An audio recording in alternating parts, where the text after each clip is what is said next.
भाई तारू सिंह जी दे पिता का इतिहास दे विच इतना ज़्यादा सोझी ज्ञान नहीं मिलती। थोड़ा जा इतना पता लगता है कि इन्हां दे पिता भी धर्म युद्ध के लिए शहीद हुए सन ते इन्हां ने अपने पिता वाला किता जो खेतीबाड़ी का है वो अपना लिया सी। इन्हां दा जन्म अमृतसर के परगने झबाल के लागे पिंड है भूला उतों का है। 1720 ईस्वी ते 6वां महीना इतनी को सानू इतिहास चों को कीतियां इन्हां दे जन्म की तरीक सोझी मिलती है। इन्हां दा जीवन बड़ा उच्चा ते सुच्चा सी। गुरसिੱਖੀ मार्ग दे माता पिता तो प्राप्त किए गए संस्कारां अनुसार इन्हां दा जीवन ढलिया होया सी। जिमें जिमें वड्डे हुंदे गए उम्र संभालते गए उवें उवें इन्हां ने अपने जीवन दे विच गुरबाणी दी संथਿਆ गुरबाणी के शब्दों का कायम ते गुरसिखां की सेवा ये भी करनी शुरू कर दी। बाबा बुड्ढा जी की भीड़ दे विच वो गुरसिख आन के समा बतीत करया करते सन जिन्हां नूं सरकार ने आखी करार दिता सी। उन्हां दे लंगर पानी की सेवा जिहड़ी ये भाई साहब भाई तारू सिंह जी निभाया करते सन। पिंड दे विच इन्हां दा बड़ा सत्कार सी। जिवें चंगियां दी कोई कमी नहीं उस तरह बुरियां की भी कोई कमी नहीं।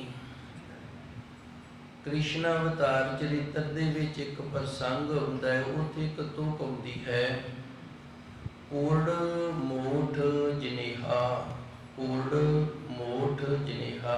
जदों मैं ये तुक पढ़ी पहलू तो मैनू इतनी ज़्यादा समझ नहीं आई तो फिर हौली हौली मैनू सच्चे सतगुर की कृपा दे नाल एक अनुभव जिहा होया, वो भी मैं आप जी दे नाल थोड़ा साझा कर लवां। जिवें तिलां दा खेत हुंदा है ते इन्हां विच एक बूटा हुंदा है बवाड़ दा। आसा जी दी वार दे अंदर इस बूटे का जिक्र हुंदा है। हुण ये वेखण नूं शक्ल जिहड़ी इहदी ये बिल्कुल तिलां वर्गी हुंदी है, पर जदों तिल पक जाते हैं वो अपना रंग बदल जाते हैं। ये हरिया भरिया रहिंदा है। डोडियां इस नूं भी तिल की तरह लगदियां ने, पर इस दी डोडी दे विच कालख हुंदी है, दाने नहीं जे हुंदे। इस वास्ते धन गुरु नानक देव जी ने आसा जी की वार दे अंदर इसका जिक्र किया है।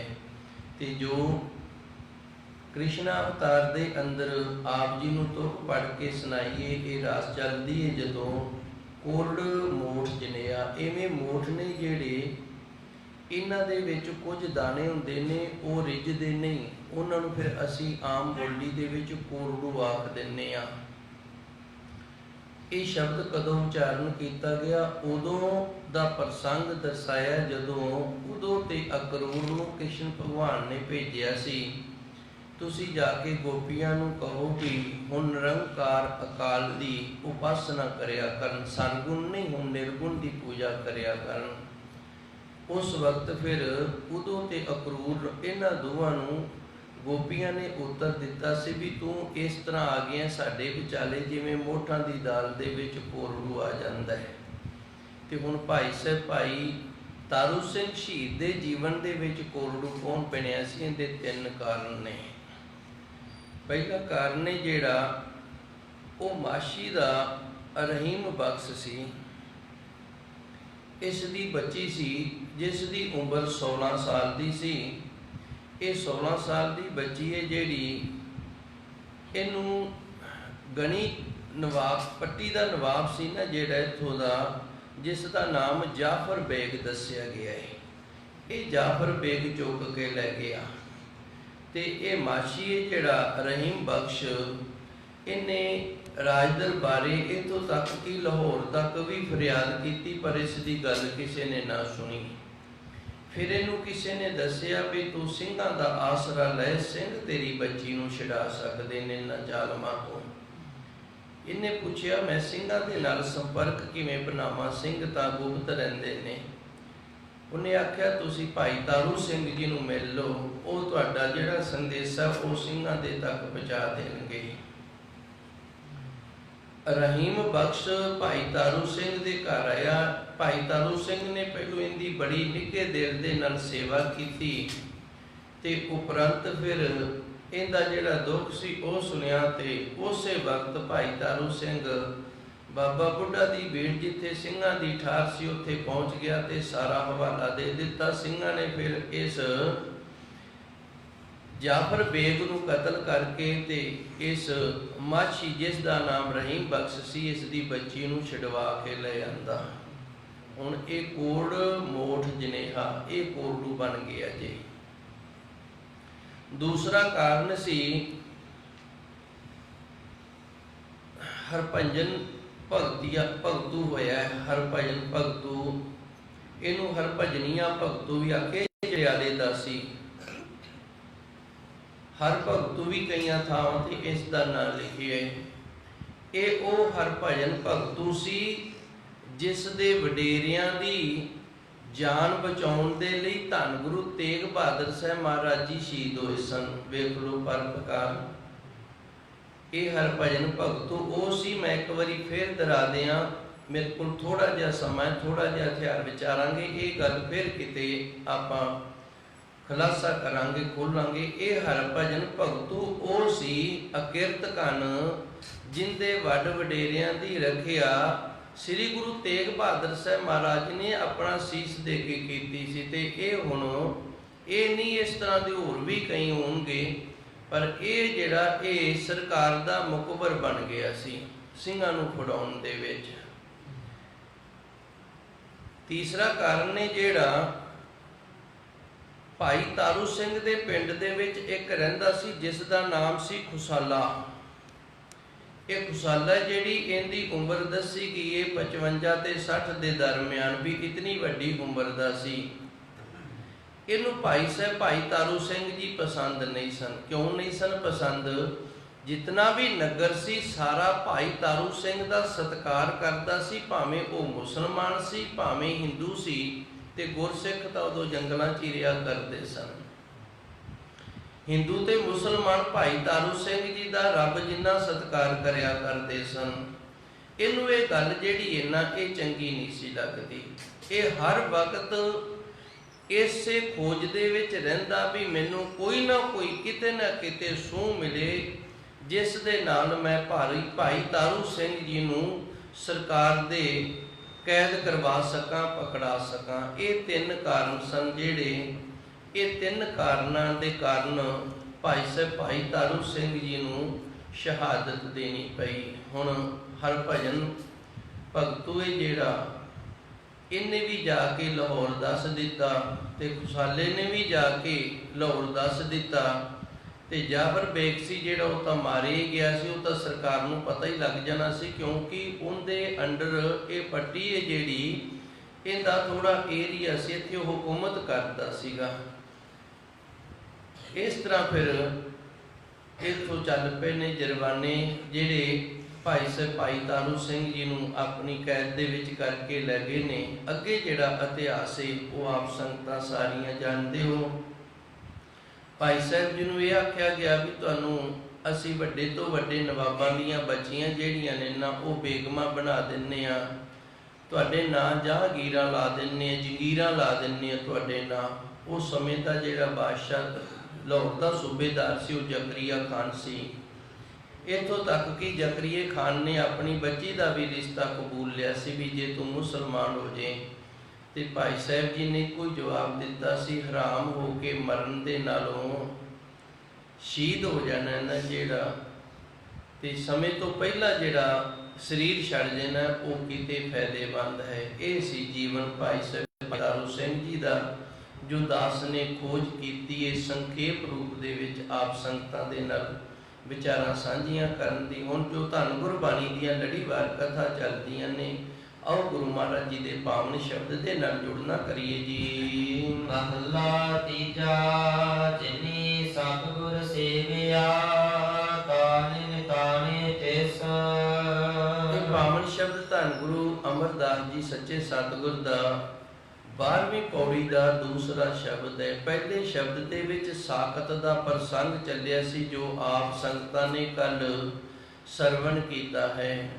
ਤੇ ਅੱਜ ਦਾ ਜਿਹੜਾ ਪ੍ਰਸੰਗ ਹੈ ਇਹ ਗੁਰਮੁਖ ਦਾ ਹੈ। ਗੁਰਮੁਖ ਤੇ ਸਾਖਤ ਇਸ ਗੱਲ ਦੀ ਸਮਝ ਆ ਜਾਵੇ, ਫਿਰ ਆਪ ਜੀ ਨੂੰ ਦਾਸ ਨੇ ਭਾਈ ਸਾਹਿਬ ਭਾਈ ਦਰਬੀਰ ਸਿੰਘ, ਜੋ ਸੰਤ ਜਰਨੈਲ ਸਿੰਘ ਭਿੰਡਰਾਂ ਵਾਲਿਆਂ ਦੇ ਨਾਲ ਰਹਿੰਦੇ ਸਨ, ਉਹਨਾਂ ਦੀ ਸੇਵਾ ਵਿੱਚ ਹਾਜ਼ਰ ਹੁੰਦੇ ਸਨ। ਜੇ ਕਿਸੇ ਨੂੰ ਉਹਨਾਂ ਦੇ ਦਰਸ਼ਨ ਕਰਨ ਦੀ ਚਾਹਨਾ ਹੈ ਤੇ ਲੰਗਰ ਹਾਲ ਦੇ ਵਿੱਚ ਮਹਾਂਪੁਰਸ਼ਾਂ ਦਾ ਸਰੂਪ ਲੱਗਿਆ, ਉਹਨਾਂ ਦੇ ਪਿੱਛੇ ਗੰਨ ਲੈ ਕੇ ਖੜੇ ਹੋਏ ਨੇ। ਉਸ ਤੋਂ ਆਪ ਜੀ ਨੂੰ ਬੜੀ ਸਮਝ ਤੇ ਸੋਝੀ ਆ ਗਈ ਹੋਣੀ ਹੈ। ਸੋ ਗੁਰੂ ਮਹਾਰਾਜ ਜੀ ਧੰਨ ਗੁਰੂ ਅਮਰਦਾਸ ਜੀ ਕਿਰਪਾ ਕਰਦੇ ਨੇ, ਜਿਨੀ ਸਤਿਗੁਰ ਸੇਵਿਆ, ਜਿਨ੍ਹਾਂ ਨੇ ਸੱਚੇ ਸਤਿਗੁਰ ਦਾ ਸੇਵਾ ਤੇ ਸਿਮਰਨ ਕਰ ਲਿਆ। ਸੇਵਿਆ ਦਾ ਅਰਥ ਹੁੰਦਾ ਹੈ ਸੇਵਾ ਦੇ ਵਿੱਚ ਰਹਿਣਾ, ਨਾਮ ਜਪਣਾ ਵੀ ਸੇਵਾ ਦੇ ਵਿੱਚ ਰਹਿਣਾ ਹੈ। ਤੇ ਗੁਰੂ ਮਹਾਰਾਜ ਜੀ ਸੱਚੇ ਸਤਿਗੁਰ ਦੀ ਸਰੀਰ ਕਰਕੇ ਜੋ ਸੇਵਾ ਕਰਨੀ ਹੈ, ਜਿਵੇਂ ਸੰਗਤਾਂ ਦੀ ਸੇਵਾ ਪੁਰਾਤਨ ਸਮੇਂ ਦੇ ਵਿੱਚ ਪੱਖਾ ਝੱਲ ਕੇ ਕੀਤੀ ਜਾਂਦੀ ਸੀ, ਜਲ ਦੇ ਨਾਲ ਕੀਤੀ ਜਾਂਦੀ ਸੀ, ਤੱਪੜ ਝਾੜਨੇ, ਤੱਪੜ ਵਿਛਾਉਣੇ, ਝਾੜੂ ਬਹੁਕਰ ਲਾਉਣੀ, ਲੰਗਰ ਤਿਆਰ ਕਰਨਾ, ਲੰਗਰ ਵਰਤਾਉਣਾ, ਲੰਗਰ ਛਕਣਾ, ਇਹ ਸਾਰਾ ਜਿਹੜਾ ਇਹ ਸੇਵਾ ਦੇ ਵਿੱਚ ਆ ਜਾਂਦਾ ਹੈ। ਜਿਨੀ ਸਤਿਗੁਰ ਸੇਵਿਆ, ਜਿਨ੍ਹਾਂ ਨੇ ਸੱਚੇ ਸਤਿਗੁਰ ਦੇ ਦਰ ਦੀ ਸੇਵਾ ਤੇ ਸਿਮਰਨ ਕਰ ਲਿਆ, ਗੁਰੂ ਦਰ ਦੇ ਨਾਲ ਜੁੜ ਗਏ ਨੇ, ਤਾਨ ਨਿਤਾਣੇ ਤਿਸ। ਧੰਨ ਗੁਰੂ ਜੀ ਰਹਿਮਤ ਕਰਦੇ ਨੇ, ਤਾਨ ਨਿਤਾਣੇ ਤਿਸ। ਉਸ ਗੁਰਸਿੱਖ ਦੇ ਪਾਸ ਸੱਚੇ ਸਤਿਗੁਰ ਦਾ ਤਾਨ ਆ ਜਾਂਦਾ ਹੈ। ਤੇ ਆਉਂਦਾ ਕਦੋਂ ਨਿਤਾਣੇ? ਜਦੋਂ ਨਿਤਾਣਾ ਜਿਹਾ ਹੋ ਕੇ ਰਹਿੰਦਾ ਹੈ। ਜਦੋਂ ਨਿਤਾਣਾ ਜਿਹਾ ਹੋ ਕੇ ਰਹਿੰਦਾ ਹੈ, ਭਾਵ ਨਿਮਾਣਾ ਜਿਹਾ ਗਰੀਬੜਾ ਜਿਹਾ ਬਣ ਕੇ ਰਹਿੰਦਾ, ਫਿਰ ਗੁਰੂ ਕਿਰਪਾ ਕਰਦਾ ਹੈ, ਆਪਣੇ ਗੁਰਸਿੱਖ ਦੀ ਸੇਵਾ ਤੇ ਸਿਮਰਨ ਪ੍ਰਵਾਨ ਕਰਕੇ ਉਸ ਨੂੰ ਸਮਰੱਥਾ ਦਿੰਦਾ ਹੈ ਜੀ। ਸਾਸ ਗਿਰਾਸ ਸਦਾ ਮਨ ਵਸੈ, ਜਨ ਜੋਹੀ ਨਾ ਸਕੈ ਤਿਸ। ਸਵਾਸ ਜੋ ਅਸੀਂ ਲੈਂਦੇ ਹਾਂ ਤੇ ਗਰਾਸ ਜੋ ਅਸੀਂ ਮੁਖ ਦੇ ਵਿੱਚ ਕੁਝ ਪਾਉਂਦੇ ਹਾਂ, ਸਦਾ ਮਨ ਵਸੇ। ਹਰ ਇੱਕ ਸਵਾਸ ਦੇ ਨਾਲ ਵਾਹਿਗੁਰੂ ਨਾਮ ਗੁਰਸਿੱਖ ਦੇ ਮਨ ਦੇ ਵਿੱਚ ਚੱਲਦਾ ਰਹਿੰਦਾ ਹੈ। ਗੁਰਸਿੱਖ ਜਿਹੜਾ ਸਵਾਸ ਸਵਾਸ ਆਪਣੇ ਗੁਰੂ ਨੂੰ, ਆਪਣੇ ਵਾਹਿਗੁਰੂ ਪਰਮਾਤਮਾ ਇਸ਼ਟ ਨੂੰ ਯਾਦ ਕਰਦਾ ਰਹਿੰਦਾ ਹੈ। ਗਰਾਸ ਜਦੋਂ ਵੀ ਗੁਰੂ ਦੀ ਰਹਿਮਤ ਕਿਰਪਾ ਦੇ ਨਾਲ ਦਾਣੇ ਦੇ ਉੱਤੇ ਲੱਗੀ ਹੋਈ ਮੋਹਰ ਦੇ ਅਨੁਸਾਰ ਗੁਰਸਿੱਖ ਨੂੰ ਮੁਖ ਦੇ ਵਿੱਚ ਪਾਣ ਨੂੰ ਮਿਲਦਾ ਹੈ, ਤੇ ਉਦੋਂ ਵੀ ਪਰਮਾਤਮਾ ਦਾ ਸ਼ੁਕਰ ਕਰਦਾ ਹੈ। ਉਸ ਦੇ ਸ਼ੁਕਰਾਨੇ ਦੇ ਨਾਲ, ਉਸ ਦੇ ਚਰਨਾਂ ਦੇ ਨਾਲ ਜੁੜ ਜਾਂਦਾ ਹੈ, ਸਦਾ ਮਨ ਵਸੇ। ਇਸ ਤਰ੍ਹਾਂ ਹਰ ਵਕਤ ਸਵਾਸ ਗਰਾਸ ਕਰਕੇ ਗੁਰੂ ਦਾ ਨਾਮ ਜਿਹੜਾ ਮਨ ਦੇ ਵਿੱਚ ਜਦੋਂ ਵਸ ਜਾਵੇ, ਜਮ ਜੋਹੇ ਨਾ ਸਕੈ ਤਿਸ। ਜੋਹੇ ਦਾ ਅਰਥ ਹੁੰਦਾ ਜੋਖਣਾ, ਜੋਹੇ ਦਾ ਅਰਥ ਹੁੰਦਾ ਦੁੱਖ ਤਕਲੀਫ ਦੇਣੀ। ਉਸ ਗੁਰਮੁਖ ਪਿਆਰਾ ਜਿਹੜਾ ਜਿੰਦੇ ਅੰਦਰ ਮਨ ਦੇ ਵਿੱਚ ਵਾਹਿਗੁਰੂ ਦਾ ਵਾਸਾ ਹੋ ਗਿਆ ਹੈ, ਜਮ ਫਿਰ ਉਸ ਨੂੰ ਕੋਈ ਵੀ ਦੁੱਖ ਨਹੀਂ ਦੇ ਸਕਦੇ ਹਨ ਜੀ। ਹਿਰਦੈ ਹਰ ਹਰ ਨਾਮ ਰਸ, ਕਵਲਾ ਸੇਵਕ ਤਿਸ। ਅੱਗੇ ਧੰਨ ਗੁਰੂ ਜੀ ਰਹਿਮਤ ਕਰਦੇ ਨੇ, ਜਿਸ ਗੁਰਸਵਾਰੇ ਦੇ ਹਿਰਦੇ ਦੇ ਵਿੱਚ ਹਰੀ ਅਕਾਲ ਪੁਰਖ ਵਾਹਿਗੁਰੂ ਦੇ ਨਾਮ ਦਾ ਰਸ ਆਉਣ ਲੱਗ ਗਿਆ। ਇਹ ਨਾਮ ਰਸ ਜਦੋਂ ਤੱਕ ਨਹੀਂ ਨਾ ਆਉਂਦਾ, ਉਦੋਂ ਤੱਕ ਮਨ ਨਹੀਂ ਰੁਕਦਾ। ਮਨ ਦਾ ਰੁਕਣਾ, ਨਾਮ ਰਸ ਦਾ ਆਉਣਾ, ਇਹ ਦੋਵੇਂ ਕਿਰਿਆਵਾਂ ਇੱਕੇ ਵਾਰੀ ਹੋ ਜਾਂਦੀਆਂ ਨੇ। ਹਿਰਦੇ ਹਰ ਹਰ ਨਾਮ ਰਸ, ਕਵਲਾ ਸੇਵਕ ਤਿਸ। ਕਵਲਾ ਜਿਹੜੀ ਇਹ ਮਾਇਆ ਨੂੰ ਆਖ ਦਿੰਦੇ ਨੇ। ਜਿਸ ਗੁਰਮੁਖ ਪਿਆਰੇ ਗੁਰਸਿੱਖ ਦੇ ਹਿਰਦੇ ਦੇ ਅੰਦਰ ਹਰੀ ਅਕਾਲ ਪੁਰਖ ਵਾਹਿਗੁਰੂ ਦੇ ਨਾਮ ਦਾ ਵਾਸਾ ਹੋ ਗਿਆ ਤੇ ਉਸ ਨੂੰ ਨਾਮ ਰਸ ਆਉਣ ਲੱਗ ਗਿਆ, ਫਿਰ ਕਵਲਾ ਸੇਵਕ ਤਿਸ। ਉਸ ਗੁਰੂ ਸਵਾਰੇ ਦੀ ਇਹ ਮਾਇਆ ਜਿਹੜੀ ਹੈ ਨਾ, ਇਹ ਸੇਵਕ ਬਣ ਜਾਂਦੀ ਹੈ, ਤਿਸ ਦੀ ਸੇਵਾਦਾਰਨੀ ਬਣਦੀ ਹੈ। ਮਾਇਆ ਜਿਹੜੀ ਮਾਇਆ ਦੇ ਪਿੱਛੇ ਅਸੀਂ ਭੱਜੇ ਫਿਰਦੇ ਹਾਂ, ਵੇਖੋ ਉਹ ਮਾਇਆ ਉਸ ਗੁਰੂ ਸਵਾਰੇ ਦੀ ਸੇਵਾਦਾਰ ਬਣ ਜਾਂਦੀ ਏ। ਜਿਹੜਾ ਗੁਰਮੁਖ ਪਿਆਰਾ ਗੁਰੂ ਸਵਾਰਾ ਅੰਦਰ ਹਰੀ ਪਰਮਾਤਮਾ ਦੇ ਨਾਮ ਰਸ ਦੀ ਪ੍ਰਾਪਤੀ ਵਾਲਾ ਹੋ ਜਾਂਦਾ ਹੈ ਜੀ। ਹਰ ਦਾਸਾ ਕਾ ਦਾਸ ਹੋਏ, ਪਰਮ ਪਦਾਰਥ ਤਿਸ।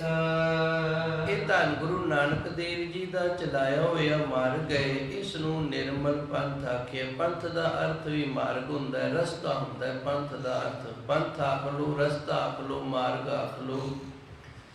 ਇਸ ਮਾਰਗ ਦੀ ਪਹਿਲੀ ਸ਼ਰਤ ਇਹ ਹੈ ਕਿ ਤੇਰੇ ਅੰਦਰ ਬੜਪਣਾ ਤਾਂ ਨਹੀਂ। ਜੇ ਤੇਰੇ ਅੰਦਰ ਬੜਪਣਾ ਹੈ ਤੇ ਫਿਰ ਤੂੰ ਇਸ ਮਾਰਗ ਦਾ ਪੰਥ ਹੀ ਨਹੀਂ ਹੈਗਾ।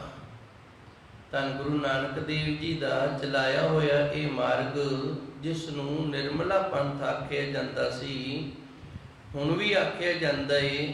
ਤੇ ਧੰਨ ਗੁਰੂ ਮਹਾਰਾਜ ਜੀ ਦਾ ਪਹਿਲਾ ਰੂਲ ਹੀ ਹੈ ਵੀ ਜੇ ਤੂੰ ਇਸ ਪੰਥ ਤੇ ਤੁਰਨਾ ਨਾ ਤੇ ਫਿਰ ਤੈਨੂੰ ਅੰਦਰੋਂ ਆਪਣਾ ਬੜਪਣਾ ਜਿਹੜਾ ਉਹ ਛੱਡਣਾ ਪਏਗਾ। ਜੇ ਆਪਾਂ ਗੁਰ ਇਤਿਹਾਸ ਦੇ ਨਾਲ ਜੁੜੀਏ ਨਾ ਥੋੜਾ ਜਿਹਾ, ਤੇ ਇਹਨਾਂ ਗੱਲਾਂ ਦੀ ਆਪਾਂ ਨੂੰ ਬੜੀ ਸੋਝੀ ਮਿਲਦੀ ਹੈ। ਧੰਨ ਗੁਰੂ ਨਾਨਕ ਦੇਵ ਜੀ ਨੇ ਸਾਂਝੀ ਸੰਗਤ ਤੇ ਸਾਂਝੀ ਪੰਗਤ ਤੇ ਜਿਹੜੀ ਇਹ ਪ੍ਰਾਰੰਭ ਕਰ ਦਿੱਤੀ ਸੀ। ਧੰਨ ਗੁਰੂ ਨਾਨਕ ਦੇਵ ਜੀ ਦੇ ਸਮੇਂ ਚਾਹੇ ਕੋਈ ਉੱਚੀ ਜਾਤ ਦਾ ਸੀ ਜਾਂ ਨੀਵੀਂ ਜਾਤ ਦਾ ਸੀ, ਚਾਹੇ ਕੋਈ ਗਰੀਬ ਸੀ ਜਾਂ ਅਮੀਰ ਸੀ, ਸਾਰੇ ਬਰਾਬਰ ਸੰਗਤ ਦੇ ਵਿੱਚ ਬੈਠਦੇ ਸਨ। ਤੇ ਗੁਰੂ ਅਮਰਦਾਸ ਜੀ ਨੇ ਤੇ ਇਹਦੇ ਤੇ ਬੜਾ ਸਖਤਾਈ ਦੇ ਨਾਲ ਪਹਿਰਾ ਦਵਾਇਆ ਸੀ ਸਿੰਘਾਂ ਤੋਂ। ਅਕਬਰ ਬਾਦਸ਼ਾਹ ਜਿਸ ਵਕਤ ਧੰਨ ਗੁਰੂ ਅਮਰਦਾਸ ਜੀ ਦੇ ਪਾਸ ਆਇਆ ਸੀ ਤੇ ਧੰਨ ਗੁਰੂ ਅਮਰਦਾਸ ਜੀ ਨੇ ਉਹਨਾਂ ਨੂੰ ਦਰਸ਼ਨਾਂ ਦੀ ਜਿਹੜੀ ਅਥਾਰਟੀ ਹੈ ਨਾ ਫਿਰ ਦਿੱਤੀ ਸੀ, ਪਰਮਿਸ਼ਨ ਫਿਰ ਮਿਲੀ ਸੀ ਵੀ ਤੈਨੂੰ ਦਰਸ਼ਨ ਹੋਣਗੇ। ਪਹਿਲੂ ਨਾ ਸੰਗਤ ਦੇ ਵਿੱਚ ਜਾ ਕੇ ਬੈਠ ਕੇ ਪ੍ਰਸ਼ਾਦਾ ਛਕ, ਤਾਂ ਕਿ ਜਦੋਂ ਤੂੰ ਸਾਰਿਆਂ ਦੇ ਵਿੱਚ ਬੈਠ ਕੇ ਪ੍ਰਸ਼ਾਦਾ ਛਕੇਗਾ ਤੇ ਫਿਰ ਤੂੰ ਨਾ ਪ੍ਰਜਾ ਦਾ ਆਪਣੇ ਆਪ ਨੂੰ ਸੇਵਾਦਾਰ ਮੰਨੇਗਾ, ਰਾਜਾ ਨਹੀਂ ਮੰਨੇਗਾ। ਤੂੰ ਆਪਣੇ ਆਪ ਨੂੰ ਪ੍ਰਜਾ ਦਾ ਸੇਵਾਦਾਰ ਮੰਨੇਗਾ ਵੀ ਇਹ ਪ੍ਰਜਾ ਤੇ ਪਰਮਾਤਮਾ ਨੇ ਮੈਨੂੰ ਇਹਨਾਂ ਦੀ ਸੇਵਾ ਸਾਂਭ ਸੰਭਾਲ ਦਿੱਤੀ ਏ।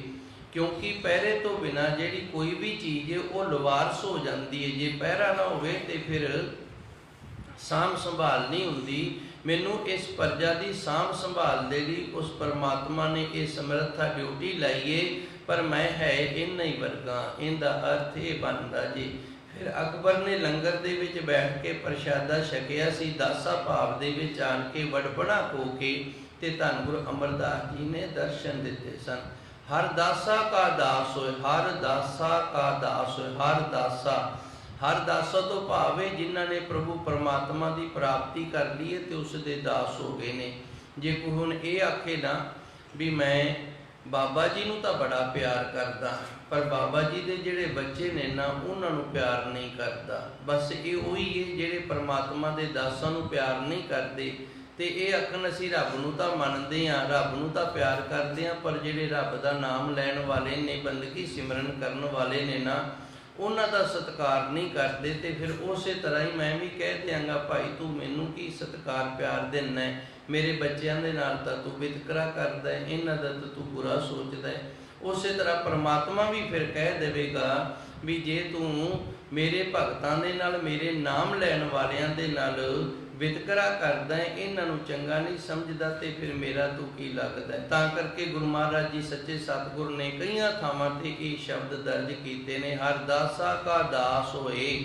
ਹਰ ਦਾਸਾ ਜਿਹੜੇ ਹਰੀ ਪਰਮਾਤਮਾ ਦਾ ਨਾਮ ਲੈਣ ਵਾਲੇ ਨੇ, ਜਿਵੇਂ ਭਗਤ ਕਬੀਰ ਜੀ ਨੇ, ਭਗਤ ਰਵਿਦਾਸ ਜੀ ਨੇ।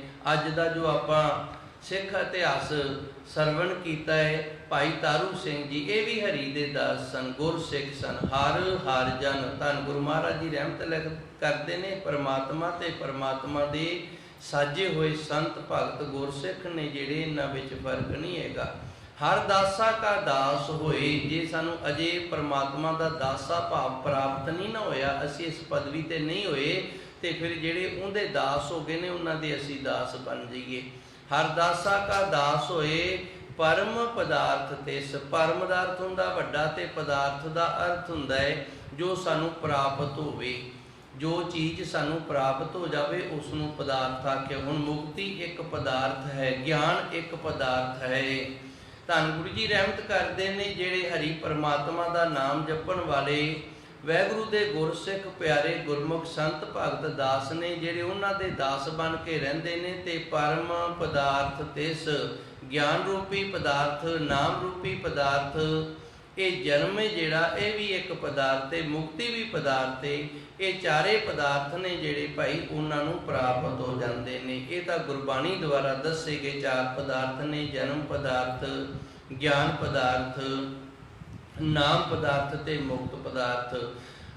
ਜਿਹੜੇ ਸ਼ਾਸਤਰ ਨੇ ਉਹਨਾਂ ਵਿੱਚ ਚਾਰ ਪਦਾਰਥ ਇਸ ਤਰ੍ਹਾਂ ਗਿਣੇ ਗਏ ਨੇ, ਉਹ ਵੀ ਮੈਂ ਦੱਸ ਦਿਆਂ। ਧਰਮ, ਅਰਥ ਤੇ ਕਾਮ, ਮੋਖ, ਇਹ ਚਾਰ ਗਿਣੇ ਗਏ ਨੇ। ਧਰਮ, ਅਰਥ, ਧਰਮ ਦਾ ਅਰਥ ਹੈ ਧਾਰਮਿਕ ਜੀਵਨ ਹੋ ਜਾਣਾ, ਧਰਮ ਦੀ ਪਾਲਣਾ ਕਰਨ ਲੱਗ ਜਾਣਾ। ਅਰਥ ਦਾ ਅਰਥ ਹੈ ਖਰਚੇ ਦੇ ਲਈ ਮਾਇਆ ਮਿਲ ਜਾਣੀ। ਕਾਮ ਦਾ ਅਰਥ ਹੈ ਸਰੀਰਿਕ ਸੁੱਖ ਮਿਲ ਜਾਣਾ, ਤੇ ਮੋਖ ਦਾ ਅਰਥ ਹੈ ਮੁਕਤੀ। ਇਹਨਾਂ ਵਿੱਚੋਂ ਦੋ ਸਾਡੇ ਸਰੀਰ ਦੇ ਅੰਦਰ ਦੇ ਨੇ ਤੇ ਦੋ ਸਰੀਰ ਦੇ ਬਾਹਰ ਦੇ ਨੇ। ਦੋ ਬਾਹਰੋਂ ਕਮਾਏ ਜਾਂਦੇ ਨੇ, ਦੋ ਅੰਦਰੋਂ ਕਮਾਏ ਜਾਂਦੇ ਨੇ। ਬਾਹਰੋਂ ਕਿਹੜੇ ਕਮਾਏ ਜਾਂਦੇ ਨੇ? ਪੈਸਾ ਬਾਹਰੋਂ ਕਮਾਇਆ ਜਾਏਗਾ, ਜਿਹੜਾ ਸਰੀਰ ਦਾ ਸੁੱਖ ਹੈ ਨਾ ਉਹ ਬਾਹਰੋਂ ਕਮਾਇਆ ਜਾਏਗਾ। ਚੰਗੀ ਕਮਾਈ ਹੋ ਜਾਏਗੀ, ਚੰਗਾ ਕਾਰੋਬਾਰ ਚੱਲ ਜਾਏਗਾ, ਤੇ ਚੰਗੀਆਂ ਸਾਡੇ ਕੋਲ ਸੋਹਣੇ ਸਾਧਨ ਹੋਣਗੇ, ਚੰਗੇ ਰਹਿਣ ਨੂੰ ਘਰ ਮਕਾਨ ਹੋਣਗੇ। ਇਹ ਜਿਹੜੇ ਦੋ ਨੇ ਇਹ ਬਾਹਰ ਦੇ ਨੇ। ਸਰੀਰ ਦਾ ਸੁੱਖ ਜਿਹਨੂੰ ਕਾਮ ਆਖਿਆ ਜਾਂਦਾ ਹੈ, ਤੇ ਪੈਸਾ ਜੋ ਸਾਨੂੰ ਬਾਹਰੋਂ ਮਿਲਦਾ ਹੈ।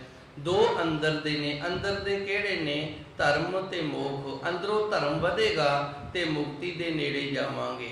ਜਿਵੇਂ ਬਾਹਰੋਂ ਪੈਸਾ ਵਧੇਗਾ ਤੇ ਸੁੱਖ ਵਧੇਗਾ, ਅੰਦਰੋਂ ਅਸੀਂ ਜਿਤਨੇ ਜ਼ਿਆਦਾ ਧਾਰਮਿਕ ਹੁੰਦੇ ਜਾਵਾਂਗੇ, ਜਿਤਨੇ ਜ਼ਿਆਦਾ ਧਰਮ ਦੇ ਵਿੱਚ ਪੱਕਦੇ ਜਾਵਾਂਗੇ, ਉਤਨਾ ਹੀ ਸਾਡਾ ਮੁਕਤੀ ਦਾ ਜਿਹੜਾ ਦਰ ਹੈ ਨਾ ਇਹ ਸੌਖਾ ਹੁੰਦਾ ਜਾਏਗਾ। ਅਸੀਂ ਮੁਕਤੀ ਦੇ ਦਰ ਦੇ ਨੇੜੇ ਹੁੰਦੇ ਜਾਵਾਂਗੇ। ਸੋ ਧੰਨ ਗੁਰੂ ਮਹਾਰਾਜ ਜੀ ਰਹਿਮਤ ਕਰਦੇ ਨੇ। ਜੇ ਭਾਈ ਹੁਣ ਦੋਵੇਂ ਸਮਝ ਲੈਣੇ ਨੇ, ਸ਼ਾਸਤਰ ਵਾਲੇ ਚਾਰ ਪਦਾਰਥ ਉਹ ਵੀ ਦਾਸ ਨੇ ਦੱਸ ਦਿੱਤੇ ਨੇ, ਤੇ ਗੁਰਬਾਣੀ ਵਾਲੇ ਚਾਰ ਪਦਾਰਥ ਨੇ ਉਹ ਵੀ ਦਾਸ ਨੇ ਦੱਸ ਦਿੱਤੇ ਨੇ। ਹਰ ਦਾਸਾ ਕਾ ਦਾਸ ਹੋਏ ਪਰਮ ਪਦਾਰਥ ਤਿਸ, ਜਿਹੜਾ ਗੁਰੂ ਮਹਾਰਾਜ ਜੀ ਸੱਚੇ ਸਤਿਗੁਰ ਦੇ ਜੋ ਨਾਮ ਲੇਵਾ ਨੇ, ਗੁਰਸਿੱਖ ਨੇ, ਮਹਾਂਪੁਰਸ਼ ਨੇ, ਉਹਨਾਂ ਦਾ ਦਾਸ ਹੋ ਜਾਂਦਾ ਹੈ। ਫਿਰ ਉਹਨੂੰ ਕਮੀ ਕੋਈ ਨਹੀਂ ਰਹਿੰਦੀ, ਚਾਰੇ ਪਦਾਰਥ ਪ੍ਰਾਪਤ ਹੋ ਜਾਂਦੇ ਹਨ ਜੀ। ਨਾਨਕ ਮਨ ਤਨ ਜਿਸ ਪ੍ਰਭ ਵਸੈ, ਹੋ ਸਦਾ ਕੁਰਬਾਨ ਤਿਸ। ਅੱਗੇ ਧੰਨ ਗੁਰੂ ਜੀ ਰਹਿਮਤ ਕਰਦੇ ਨੇ, ਜਿਹੜੇ ਗੁਰਮੁਖ ਗੁਰਸਿੱਖ ਦੇ ਮਨ ਤੇ ਤਨ ਦੇ ਵਿੱਚ ਹਰੀ ਪਰਮਾਤਮਾ ਦੇ ਨਾਮ ਦਾ ਵਾਸਾ ਹੋ ਜਾਂਦਾ ਹੈ ਨਾ, ਹੋ ਸਦ ਕੁਰਬਾਨੇ ਤਿਸ। ਗੁਰੂ ਮਹਾਰਾਜ ਜੀ ਰਹਿਮਤ ਕਰਦੇ ਨੇ, ਅਸੀਂ ਉਸ ਤੋਂ ਕੁਰਬਾਨ ਜਾਂਦੇ ਹਾਂ, ਅਸੀਂ ਉਸ ਤੋਂ ਵਾਰਨੇ ਬਲਿਹਾਰਨੇ ਜਾਂਦੇ ਹਾਂ, ਜਿਨਨੇ ਮਨ ਕਰਕੇ ਤੇ ਤਨ ਕਰਕੇ ਆਪਣੇ ਸਰੀਰ ਦੇ ਵਿੱਚ ਪਰਮਾਤਮਾ ਵਾਹਿਗੁਰੂ ਦਾ ਨਾਮ ਵਸਾ ਲਏ। ਮਨ ਜਿਹੜਾ ਇਹ ਫੁਰਨਿਆਂ ਦੇ ਨਾਲ ਚੱਲਦਾ ਹੈ। ਮਨ ਵਿਚਾਰਾਂ ਦਾ ਸਮੂਹ ਹੈ। ਮਨ ਦੇ ਵਿੱਚ ਕੋਈ ਨਾ ਕੋਈ ਵਿਚਾਰ ਚੱਲਦੀ ਰਹਿੰਦੀ। ਜਿਵੇਂ ਵੇਖੋ ਸਾਡੇ ਸਵਾਸ ਚੱਲਦੇ ਨੇ, ਸਾਨੂੰ ਜ਼ਿੰਦਗੀ ਮਿਲੀ ਹੈ। ਸਾਡਾ ਦਿਲ ਧੜਕਦਾ ਹੈ, ਸਾਨੂੰ ਜੀਵਨ ਮਿਲਿਆ, ਜ਼ਿੰਦਗੀ ਮਿਲੀ ਹੈ। ਸਾਡੀ ਪਾਚਨ ਕਿਰਿਆ ਜਿਹੜੀ ਚੱਲਦੀ ਹੈ, ਇਸ ਦੇ ਨਾਲ ਸਾਡਾ ਜੀਵਨ ਚੱਲੀ ਜਾਂਦਾ ਹੈ। ਜੇ ਇਹ ਤਿੰਨ ਕਿਰਿਆਵਾਂ ਰੁਕ ਜਾਣ ਤੇ ਸਾਡਾ ਸਰੀਰ ਹੈ ਨਾ ਜਿਹੜਾ ਇਹ ਰੁਕ ਜਾਵੇਗਾ, ਇਹ ਖਤਮ ਹੋ ਜਾਵੇਗਾ। ਪਾਚਨ ਕਿਰਿਆ ਬੰਦ ਹੋ ਜਾਵੇ, ਦਿਲ ਧੜਕਣੋਂ ਹਟ ਜਾਵੇ, ਸਵਾਸ ਨਾ ਆਉਣ, ਤੇ ਫਿਰ ਇਹ ਸਰੀਰ ਇੱਕ ਮਿੱਟੀ ਦਾ ਤੋਦਾ ਹੈ, ਹੋਰ ਕੁਝ ਵੀ ਨਹੀਂ ਇਹਦੇ 'ਚ। ਇਸੇ ਤਰ੍ਹਾਂ ਜੇ ਮਨ ਦੇ ਵਿੱਚ ਵਿਚਾਰਾਂ ਨਾ ਚੱਲਣ ਤੇ ਫਿਰ ਮਨੁੱਖ ਜਿਹੜਾ ਉਹਦੀ ਸੋਚਣ ਸ਼ਕਤੀ ਜਿਹੜੀ ਹੈ ਉਹ ਖਤਮ ਹੋ ਜਾਂਦੀ ਹੈ। ਉਹਨੂੰ ਆਖਿਆ ਜਾਂਦਾ ਹੈ ਪਾਗਲ। ਇਹ ਪਾਗਲ ਦਾ ਅਰਥ ਹੁੰਦਾ ਜੇ ਪਾਗਲ। ਕਿਸੇ ਇੱਕ ਗੱਲ ਦੇ ਉੱਤੇ, ਕਿਸੇ ਇੱਕ ਗੱਲ ਦੇ ਅਸਰ ਦੇ ਨਾਲ ਮਨ ਦਾ, ਦਿਮਾਗ ਦਾ ਰੁਕ ਜਾਣਾ, ਬਸ ਉਹ ਇੱਕ ਗੱਲ ਹੀ ਚੇਤੇ ਰਹਿਣੀ। ਹੋਰ ਜਿਹੜੀ ਗੱਲ ਹੈ, ਜਿਵੇਂ ਸਾਡੇ ਮੋਬਾਈਲ ਹੁੰਦੇ ਨੇ ਨਾ, ਕਈ ਵਾਰੀ ਹੈਂਗ ਹੋ ਜਾਂਦੇ ਨੇ, ਫਿਰ ਉਹ ਕਿੰਨੀ ਮਰਜ਼ੀ ਉਂਗਲ ਮਾਰੀ ਜਾਈਏ ਅੱਗੇ ਪਿੱਛੇ ਨਹੀਂ ਹੁੰਦੇ। ਉਸੇ ਤਰ੍ਹਾਂ ਜਦੋਂ ਦਿਮਾਗ ਹੈਂਗ ਹੋ ਜਾਵੇ ਨਾ, ਇਹਦੇ ਵਿੱਚ ਕੋਈ ਵੀ ਵਿਚਾਰ ਨਾ ਚੱਲੇ, ਕੋਈ ਵੀ ਸੋਚ ਨਾ ਚੱਲੇ, ਤੇ ਫਿਰ ਇਹ ਇੱਕ ਜਗ੍ਹਾ ਤੇ ਪਾਗਲ ਹੋ ਜਾਂਦਾ ਹੈ। ਇਹ ਕੋਈ ਗੱਲ ਹੈ ਜਿਹੜੀ ਹੋਰ ਨਹੀਂ ਪਾ ਸਕਦਾ, ਕੇਵਲ ਇੱਕ ਗੱਲ ਤੇ ਖੜ ਗਿਆ ਹੈ। ਸੋ ਇਸ ਤਰ੍ਹਾਂ ਦਾ ਜਿਹੜਾ ਜੀਵਨ ਹੈ, ਉਹ ਜੀਵਨ ਹੈ ਜਿਹੜਾ ਉਹਦੇ ਵਿੱਚ ਬੰਦਗੀ ਸਿਮਰਨ ਨਹੀਂ ਕੀਤਾ ਜਾਂਦਾ, ਪਰਮਾਤਮਾ ਵਾਹਿਗੁਰੂ ਦੀਆਂ ਵਿਚਾਰਾਂ ਨਹੀਂ ਕੀਤੀਆਂ ਜਾਂਦੀਆਂ। ਰੱਬ ਦਾ ਨਾਂ ਤਾਂ ਹੀ ਲਿਆ ਜਾਏਗਾ, ਸਿਮਰਨ ਤਾਂ ਹੀ ਲਿਆ ਜਾਏਗਾ ਜੇ ਮਨ ਦੇ ਵਿੱਚ ਵਿਚਾਰਾਂ ਆਉਣਗੀਆਂ। ਤਾਂ ਮਨ ਦੇ ਵਿੱਚ ਵਿਚਾਰ ਕਰਕੇ ਸੁੱਤੇ ਹਾਂ, ਸਵੇਰੇ ਉੱਠਾਂਗੇ, ਅੰਮ੍ਰਿਤ ਵੇਲਾ ਹੈ, ਉੱਠੇ ਹਾਂ, ਵਿਚਾਰ ਚੱਲੀਏ, ਇਸ਼ਨਾਨ ਕਰੀਏ, ਸੋ ਇਸ ਤਰ੍ਹਾਂ ਜਿਹੜੀਆਂ ਮਨ ਦੇ ਵਿੱਚ ਵਿਚਾਰਾਂ ਨੇ ਪ੍ਰਭੂ ਪਰਮਾਤਮਾ ਦੇ ਨਾਮ ਦੀਆਂ, ਤੇ ਤਨ ਦੇ ਨਾਲ ਗੁਰੂ ਦਰ ਦੀ ਸੇਵਾ ਕਰਨੀ। ਜੋ ਮਨ ਦੇ ਵਿੱਚ ਵਿਚਾਰ ਚੰਗੀ ਚੱਲੀਏ ਉਸ ਨੂੰ ਸਰੀਰ ਕਰਕੇ ਪੂਰੀਆਂ ਕਰ ਲੈਣਾ। ਮਨ ਦੇ ਵਿੱਚ ਖਿਆਲ ਆਇਆ ਚਲੋ ਗੁਰੂ ਘਰ ਚੱਲੀਏ, ਤਾਂ ਉਸੇ ਵਕਤ ਸਰੀਰ ਹੈ ਜਿਹੜਾ ਇਸ ਕਿਰਿਆ ਨੂੰ ਕਰ ਦੇਵੇ। ਇਹ ਮਨ ਤੇ ਤਨ ਦੇ ਵਿੱਚ ਪਰਮਾਤਮਾ ਦੇ ਨਾਮ ਦਾ ਵਾਸਾ ਹੋ ਜਾਣਾ ਹੈ। ਨਾਨਕ ਮਨ ਤਨ ਜਿਸ ਪ੍ਰਭ ਵਸੈ, ਜਿਸ ਦੇ ਮਨ ਤੇ ਤਨ ਦੇ ਵਿੱਚ ਪਰਮਾਤਮਾ ਦਾ ਵਾਸਾ ਹੋ ਗਿਆ ਹੋ ਸਦ ਕਰਬਾਣੇ ਤਿਸ, ਜਾਂ ਜਿਹੜਾ ਮਨ ਕਰਕੇ ਨਾਮ ਜਪਦਾ ਤਨ ਕਰਕੇ ਸੇਵਾ ਕਰਦਾ ਹੈ। ਧੰਨ ਗੁਰੂ ਜੀ ਰਹਿਮਤ ਕਰਦੇ ਨੇ, ਅਸੀਂ ਉਸ ਤੋਂ ਕੁਰਬਾਨ ਜਾਂਦੇ ਹਾਂ ਜੀ। ਜਿਨ ਕੋ ਪੂਰਬ ਲਿਖਿਆ ਰਸ ਸੰਤ ਜਨਾ ਸੋ ਤਿਸ।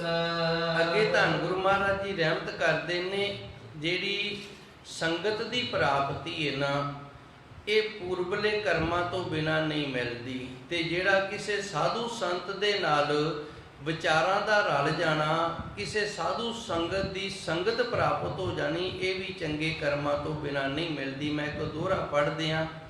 ਪੂਰਬ ਕਰਮ ਕੇ ਪਾਪ ਤੇ ਹਰ ਜਸ ਸੁਣਾ ਨਾ ਜਾਏ। ਪੂਰਬ ਕਰਮ ਕੇ ਪਾਪ ਤੇ, ਜਦੋਂ ਪਿਛਲੇ ਜਨਮਾਂ ਦੇ ਕੀਤੇ ਹੋਏ ਕਰਮ ਨੇ ਜਿਹੜੇ ਪਾਪਾਂ ਵਾਲੇ, ਉਹ ਉਗੜ ਆਉਂਦੇ ਨੇ। ਹਰ ਜਸ ਸੁਣਾ ਨਾ ਜਾਏ, ਫਿਰ ਹਰੀ ਪਰਮਾਤਮਾ ਦਾ ਨਾਮ ਜਸ ਇਹਨਾਂ ਜਿਹੜਾ ਇਹ ਨਹੀਂ ਸੁਣਿਆ ਜਾਂਦਾ। ਫਿਰ ਹੁੰਦਾ ਕੀ ਹੈ? ਕਹਿ ਉਂਗੇ, ਇੱਥੇ ਜਾਂ ਤਾਂ ਨੀਂਦ ਆ ਜਾਏਗੀ। ਉਂਗੇ ਦਾ ਅਰਥ ਹੈ ਉਂਗਣ ਲੱਗ ਜਾਣਾ, ਸੌ ਜਾਣਾ। ਕਹਿ ਉਂਗੇ, ਕਹਿ ਲੜ ਮਰੇ, ਜਾਂ ਫਿਰ ਇੱਥੇ ਆਪਾਂ ਲੜੀ ਮਰੀ ਜਾਵਾਂਗੇ ਇੱਕ ਦੂਜੇ ਦੇ ਨਾਲ। ਕਹਿ ਉਂਗੇ, ਕਹਿ ਲੜ ਮਰੇ, ਕਹਿ ਘਰ ਨੂੰ ਉੱਠ ਜਾਏ, ਜਾਂ ਫਿਰ ਘਰ ਦਾ ਕੋਈ ਕੰਮ ਕਾਰਨ ਹੈ ਜਿਹੜਾ ਉਹਦਾ ਚੇਤਾ ਆ ਜਾਂਦਾ, ਫਿਰ ਭੱਜੀ ਦਾ ਚੱਕੀ ਦਾ ਮੋਟਰਸਾਈਕਲ ਤੇ ਘਰੇ ਚਲੇ ਜਾਈਦਾ। ਸੋ ਇਹ ਤਿੰਨ ਕਾਰਨ ਜਿਹੜੇ ਬਣਦੇ ਨੇ, ਇਹ ਪਿਛਲੇ ਜਨਮਾਂ ਦੇ ਕੀਤੇ ਹੋਏ ਪਾਪ ਕਰਮਾਂ ਦੇ ਨਾਲ ਬਣਦੇ ਨੇ। ਹੁਣ ਗੁਰੂ ਮਹਾਰਾਜ ਜੀ ਵੀ ਕਿਰਪਾ ਕਰ ਰਹੇ ਨੇ, ਜਿਨ ਕੋ ਪੂਰਬ ਲਿਖਿਆ, ਜਿਨ੍ਹਾਂ ਦੇ ਲਿਖਤ ਦੇ ਵਿੱਚ ਇਹ ਕਰਮ ਬਣਿਆ ਹੋਇਆ ਹੈ। ਰਸ ਸੰਤ ਜਨਾ ਸੋ ਤਿਸ, ਇੱਥੇ ਰਸ ਹੈ ਨਾ ਜਿਹੜਾ, ਰਸ ਸੰਤ ਜਨਾ ਸੋ ਤਿਸ। ਜਿਵੇਂ ਵੇਖੋ, ਤੁਹਾਡਾ ਕਿਸੇ ਨਾਲ ਚੰਗਾ ਰਸ ਵੱਜਦਾ ਹੋਣਾ ਹੈ, ਭਾਵ ਚੰਗਾ ਪਿਆਰ ਹੋਏਗਾ, ਤੇ ਕਿਸੇ ਦੇ ਤੁਸੀਂ ਵੇਖ ਕੇ ਤੇ ਰਸਤਾ ਬਦਲ ਦਿੰਦੇ ਵੀ ਇੱਧਰ ਅੱਗੇ ਆਪਾਂ ਨਹੀਂ ਜਾਣਾ। ਸਮਝਾਉਣ ਦਾ ਯਤਨ ਕਰਾਂਗਾ ਮੈਂ, ਸ਼ਾਇਦ ਗੱਲ ਸਮਝ ਦੇ ਵਿੱਚ ਆ ਜਾਵੇ। ਕਈਆਂ ਦਾ ਹੁਣ ਬਾਬਾ ਸ਼ੇਰ ਸਿੰਘ ਜੀ ਦੇ ਨਾਲ ਬੜਾ ਪ੍ਰੇਮ ਹੈ, ਬੜਾ ਰਸ ਹੈ, ਤੇ ਜਦੋਂ ਬਾਬਾ ਜੀ ਆਉਂਦੇ ਨੇ, ਬਾਬਾ ਜੀ ਵੀ ਉਹਨਾਂ ਨੂੰ ਪਹਿਲੋਂ ਯਾਦ ਕਰਦੇ ਨੇ, ਤੇ ਉਹ ਵੀ ਬਾਬਾ ਜੀ ਦੇ ਆਉਣ ਤੇ ਬੜੀ ਖੁਸ਼ੀ ਮਨਾ ਲੈਂਦੇ ਨੇ। ਤੇ ਕਈ ਭਾਈ ਇਸ ਤਰ੍ਹਾਂ ਦੇ ਵੀ ਵਿੱਚ ਹੋਣਗੇ, ਉਹਨਾਂ ਨੂੰ ਐ ਹੋਏਗਾ ਵੀ ਕਿੱਧਰੋਂ ਆ ਗਏ ਨੇ। ਹੁਣ ਇੱਥੇ ਗੁਰਬਾਣੀ ਸਾਨੂੰ ਇਹ ਦੱਸਦੀ, ਜਿਨ ਕੋ ਪੂਰਬ ਲਿਖਿਆ, ਕਿਉਂਕਿ ਪਹਿਲੀ ਤੁਕ ਦੇ ਵਿੱਚ ਗੁਰੂ ਮਹਾਰਾਜ ਜੀ ਨੇ ਸਾਨੂੰ ਇਹ ਦੱਸਿਆ ਸੀ, ਹਰ ਦਾਸਾ ਕਾ ਦਾਸ ਹੋਏ। ਹੁਣ ਹਰ ਦਾਸਾ ਕੌਣ ਹੁੰਦਾ? ਸੰਤ ਹੁੰਦੇ ਨੇ। ਜਿਨ ਕੋ ਪੂਰਬ ਲਿਖਿਆ, ਹੁਣ ਜਿਨ੍ਹਾਂ ਦੇ ਕਰਮਾਂ ਦੇ ਵਿੱਚ ਲਿਖਿਆ ਨਾ, ਰਸ ਸੰਤ ਜਨਾ ਸੋ ਤਿਸ, ਸੰਤਾਂ ਦੇ ਨਾਲ ਉਹਨਾਂ ਦਾ ਰਸ ਵੱਜੇਗਾ, ਦੂਜਿਆਂ ਦਾ ਵਿਗਾੜ ਹੀ ਰਹੇਗਾ, ਲੜਦੀ ਰਹਿਣਗੇ ਸਾਰੀ ਉਮਰ। ਸੰਤ ਮਹਾਂਪੁਰਸ਼ ਕੀ ਗੁਰੂਆਂ ਦੇ ਨਾਲ ਆਦਿ ਕਾਲ ਤੋਂ ਲੜਦੇ ਆਏ ਨੇ। ਕੋਈ ਆਖੇ ਭੂਤਨਾ ਕੋ ਕਹਿ ਬਤਾਲਾ, ਗੁਰੂ ਨਾਨਕ ਦੇਵ ਜੀ ਨੂੰ ਕੀ ਆਖਦੇ ਸਨ? ਮਾਰੂ ਰਾਗ ਦੇ ਅੰਦਰ ਦਰਜੇ ਤੁਕ ਜਿਹੜੀ ਦਾਸ ਨੇ ਪੜ੍ਹੀਏ। ਕੋਈ ਆਖੇ ਭੂਤਨਾ ਕੋ ਕਹਿ ਬਤਾਲਾ, ਗੁਰੂ ਨਾਨਕ ਦੇਵ ਜੀ ਆਖਦੇ ਨੇ ਵੀ ਲੋਕੀ ਸਾਨੂੰ ਕੀ ਆਖਦੇ ਨੇ? ਕੋਈ ਆਖਦਾ ਤਾਂ ਭੂਤਨਾ ਹੈ, ਤੇ ਕੋਈ ਕੀ ਕਹਿੰਦਾ ਬੇਤਾਲਾ। ਬੇਤਾਲਾ, ਇਹਨੂੰ ਜੀਵਨ ਦਾ ਤਾਲ ਨਹੀਂ ਆਉਂਦਾ, ਇਹਨੂੰ ਜੀਵਨ ਦੇ ਵਿੱਚ ਜਿਉਣਾ ਨਹੀਂ ਆਉਂਦਾ। ਜੀਵਨ ਦੇ ਵਿੱਚ ਜਿਉਣਾ ਲੋਕਾਂ ਦੇ ਅਨੁਸਾਰ ਤਾਂ ਹੀ ਹੁੰਦਾ ਨਾ, ਜੇ ਗੁਰੂ ਨਾਨਕ ਦੇਵ ਜੀ ਨੇ ਜੇ ਦੁਕਾਨ ਚਲਾਈ ਸੀ ਤੇ 5-7 ਦੁਕਾਨਾਂ ਹੋਰ ਬਣ ਜਾਂਦੀਆਂ। ਮਹਿਤਾ ਕਾਲੂ ਵੀ ਇਹੀ ਚਾਹੁੰਦਾ ਸੀ ਨਾ ਵੀ ਇੱਕ ਬਾਜ਼ਾਰ ਹੀ ਸਾਰਾ ਸਾਡਾ ਹੋ ਜੇ। ਲੋਕੀ ਇਹ ਆਖਣ ਵੀ ਮਹਿਤਾ ਕਲਿਆਣ ਦਾਸ ਜੀ ਦਾ ਪੁੱਤਰ ਹੈ ਧੰਨ ਗੁਰੂ ਨਾਨਕ ਦੇਵ ਜੀ, ਤੇ ਵੇਖੋ ਉਹਨੇ ਸਾਰਾ ਬਾਜ਼ਾਰ ਹੀ ਆਪਦਾ ਬਣਾ ਲਿਆ। ਫਿਰ ਤਾਂ ਮਹਿਤਾ ਕਲਿਆਣ ਦਾਸ ਵੀ ਖੁਸ਼ ਸਨ ਤੇ ਅਸੀਂ ਸਮਾਜ ਵਾਲੇ ਵੀ ਖੁਸ਼ ਸਨ। ਪਰ ਗੁਰੂ ਨਾਨਕ ਦੇਵ ਜੀ ਜਿਹੜੇ ਮਾਰਗ ਤੇ ਚੱਲੇ ਨੇ, ਹੁਣ ਕਈਆਂ ਨੂੰ ਇਹ ਭੂਤਨਾ ਦਿਸਦਾ ਤੇ ਕਈਆਂ ਨੂੰ ਇਹ ਬੇਤਾਲਾ ਦਿਸਦਾ। ਇਸ ਤਰ੍ਹਾਂ ਧੰਨ ਗੁਰਬਾਣੀ ਸਾਨੂੰ ਦੱਸ ਰਹੀ ਹੈ, ਜਿਨ ਕੋ ਪੂਰਬ ਲਿਖਿਆ, ਜਿਨ੍ਹਾਂ ਦੇ ਕਰਮਾਂ ਦੇ ਵਿੱਚ ਪੁਰਬਲਾ ਲਿਖਿਆ ਹੋਇਆ ਭਾਈ।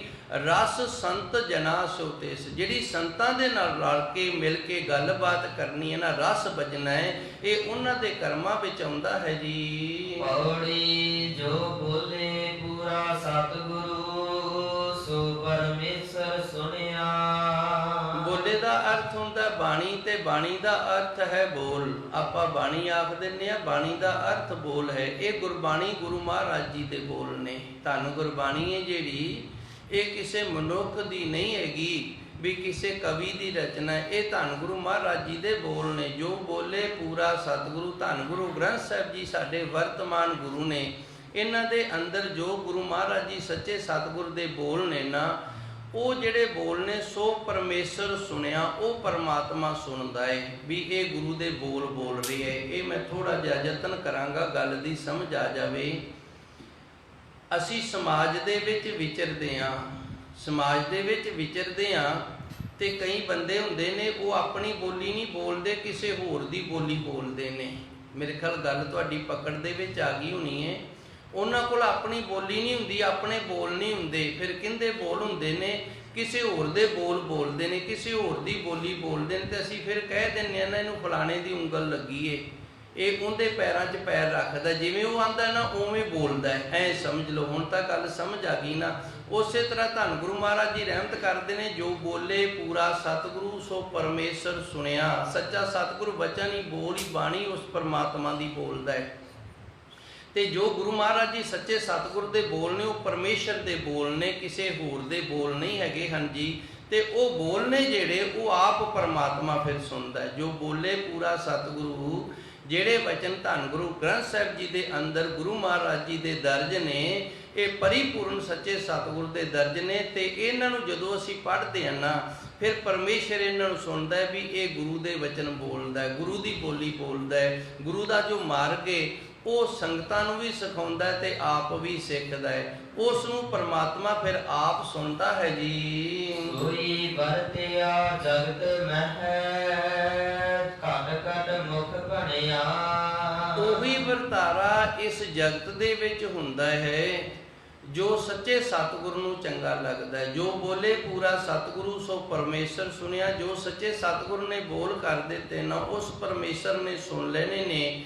ਤੇ ਫਿਰ ਉਸ ਪਰਮਾਤਮਾ ਦੇ ਜਿਹੜੇ ਬੋਲ, ਸੱਚੇ ਸਤਿਗੁਰੂ ਦੇ ਜਿਹੜੇ ਬੋਲ ਪਰਮਾਤਮਾ ਨੇ ਸੁਣੇ ਨੇ, ਸੰਸਾਰ ਦੇ ਵਿੱਚ ਫਿਰ ਵਰਤਾਰਾ ਵੀ ਉਸੇ ਤਰ੍ਹਾਂ ਹੁੰਦਾ, ਕਾਨੂੰਨ ਵੀ ਉਹੀ ਲਾਗੂ ਹੋ ਜਾਂਦਾ। ਜਿਵੇਂ ਧੰਨ ਗੁਰੂ ਨਾਨਕ ਦੇਵ ਜੀ ਸੱਚੇ ਸਤਿਗੁਰ ਸਨ ਤੇ ਉਹਨਾਂ ਨੇ ਸਾਨੂੰ ਇਹ ਆਖਿਆ ਸੀ, ਕਿਰਤ ਕਰ ਨਾਮ ਜਪ ਤੇ ਵੰਡ ਕੇ ਛਕ, ਤੇ ਅੰਦਰ ਸ਼ਾਂਤੀ ਰਸ ਨੂੰ ਪ੍ਰਾਪਤ ਕਰ। ਇਹ ਪੰਜਵੀਂ ਪਾਤਸ਼ਾਹੀ ਤੱਕ ਮਰਿਆਦਾ ਚੱਲਦੀ ਹੈ। ਫਿਰ ਛੇਵੇਂ ਪਾਤਸ਼ਾਹ ਨੇ ਆਖਿਆ ਹੁਣ ਅਸੀਂ ਅੰਦਰੋਂ ਸਟਰੋਂਗ ਹੋ ਗਏ ਹਾਂ, ਸਾਡੇ ਅੰਦਰ ਜਿਹੜੀ ਜ਼ਮੀਰ ਹੈ ਨਾ ਉਹਦੇ 'ਚ ਜਾਨ ਪੈ ਗਈ ਹੈ, ਤੇ ਹੁਣ ਅਸੀਂ ਬਾਹਰੀ ਸਰੀਰ ਹੈ ਜਿਹੜਾ, ਇਹਦੇ ਨਾਲ ਜ਼ੁਲਮ ਦਾ ਟਾਕਰਾ ਕਰਾਂਗੇ। ਤੇ ਇਹ ਉਸ ਪਰਮਾਤਮਾ ਨੂੰ ਵੇਖੋ ਬੋਲ ਚੰਗੇ ਲੱਗੇ ਗੁਰੂ ਮਹਾਰਾਜ ਜੀ ਦੇ, ਤੇ ਉਸ ਪਰਮਾਤਮਾ ਨੇ ਇਸ ਨਿਯਮ ਨੂੰ ਵੀ ਅਪਣਾ ਲਿਆ ਵੀ ਗੁਰੂ ਮਹਾਰਾਜ ਜੀ ਦੇ ਬੋਲ ਨੇ। ਤੇ ਹੁਣ ਇਹ ਮਰਿਆਦਾ ਚੱਲੇਗੀ ਕਿ ਜਿਹੜਾ ਜ਼ੁਲਮ ਹੈ ਉਹਦਾ ਡਟ ਕੇ ਟਾਕਰਾ ਹੋਏਗਾ।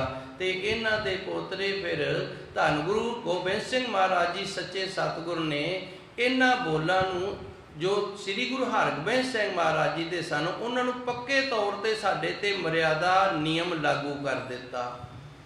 ਜੋ ਬੋਲੇ ਪੂਰਾ ਸਤਿਗੁਰੂ ਸੋ ਪਰਮੇਸ਼ਰ ਸੁਣਿਆ। ਮੇਰੇ ਸੱਚੇ ਸਤਿਗੁਰੂ ਦਸਵੇਂ ਪਾਤਸ਼ਾਹ ਦੇ ਬੋਲ ਨੇ, ਸਿੰਘੋ ਪੰਜ ਕਕਾਰਾਂ ਦੇ ਵਿੱਚ ਰਹਿਣਾ ਹੈ ਤੇ ਪੰਜ ਬਾਣੀਆਂ ਸੱਤ ਬਾਣੀਆਂ ਦਾ ਨਿਤਨੇਮ ਕਰਨਾ ਹੈ। ਚਾਰ ਬੱਜਰ ਕਰੇਤਾ ਤੋਂ ਬਣ ਕੇ ਰਹਿਣਾ। ਤੇ ਪਰਮਾਤਮਾ ਨੇ ਸੁਣ ਲਏ ਵੀ ਹਾਂ ਠੀਕ ਹੈ, ਜਿਹੜਾ ਗੁਰਸਿੱਖ ਇਸ ਤਰ੍ਹਾਂ ਮੇਰੇ ਕੋਲ ਆਏਗਾ ਤੇ ਮੈਂ ਉਹਨੂੰ ਆਪਣੇ ਗਲ ਦੇ ਨਾਲ ਲਾ ਲਵਾਂਗਾ।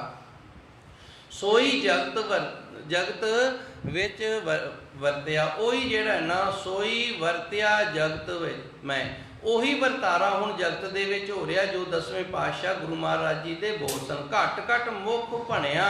ਹਰ ਇੱਕ ਘਰ ਘਰ ਦੇ ਵਿੱਚ ਨਾ ਮੁਖ ਦੇ ਵਿੱਚੋਂ ਧੰਨ ਗੁਰੂ ਮਹਾਰਾਜ ਜੀ ਦਸਵੇਂ ਪਾਤਸ਼ਾਹ ਦੀ ਬੱਝੀ ਹੋਈ ਜਿਹੜੀ ਮਰਿਆਦਾ ਨੇ, ਇਹ ਆਪ ਨੂੰ ਸੁਣਨ ਦੇ ਲਈ ਮਿਲੇਗੀ ਜੀ। ਬਹੁਤ ਵਡਿਆਈਆ ਸਾਹਿਬੈ ਜਾ ਕੀ ਗਣੀਆਂ। ਮੇਰੇ ਸੱਚੇ ਸਤਿਗੁਰ ਦੀਆਂ ਵਡਿਆਈਆਂ ਬਹੁਤ ਨੇ। ਦਾਸ ਤੋਂ ਤਾਂ ਦੋ ਚਾਰ ਗੱਲਾਂ ਹੀ ਹੋਈਆਂ ਨੇ ਨਾ, ਇੱਕ ਦੋ ਹੀ ਦੱਸੀਆਂ ਗਈਆਂ ਨੇ। ਮੇਰੇ ਪਰਮਾਤਮਾ ਰੂਪ ਸੱਚੇ ਸਤਿਗੁਰ ਦੀਆਂ ਵਡਿਆਈਆਂ ਬਹੁਤ ਜ਼ਿਆਦੀਆਂ, ਨਹਿ ਜਾਈ ਗਣੀਆਂ। ਇਹਨਾਂ ਨੂੰ ਮੈਂ ਗਿਣ ਕੇ ਨਹੀਂ ਦੱਸ ਸਕਦਾ ਹਾਂ ਜੀ। ਸੱਚ ਸਹਿਜ ਆਨੰਦ ਸਤਿਗੁਰੂ ਪਾਸ ਸੱਚੀ ਗੁਰ ਮਣੀਆਂ।